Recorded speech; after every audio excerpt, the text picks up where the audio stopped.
RI menyebut moderasi beragama dengan kearifan lokal atau budaya lokal memiliki ataupun meningkatkan perekonomian umat karena dapat memanfaatkan kearifan lokal yang memiliki nilai jual.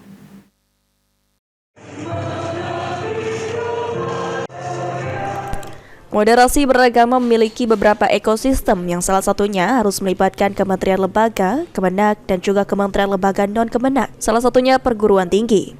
Dikatakan oleh Kepala Bidang Litbang dan Diklat Kemenak RI, Profesor Dr. Amin Suyitno mengatakan, dipilihnya perguruan tinggi juga disebut sebagai agen perubahan yang diisi oleh orang-orang penting dengan moderasi beragama sehingga dapat menjadi penggerak moderasi beragama. Terutama Unsri di Sumsel menjadi simbol penguat moderasi bisa ekspansif lebih luas untuk Nusantara.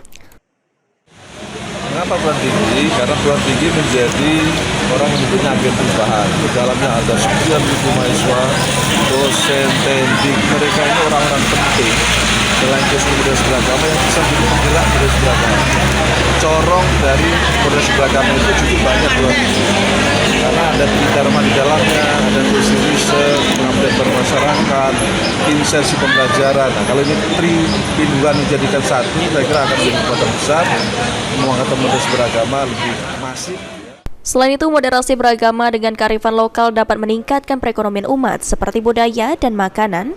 Dengan adanya komoditas tersebut yang dapat dimanfaatkan dengan baik, mampu meningkatkan perekonomian baik lokal maupun nasional.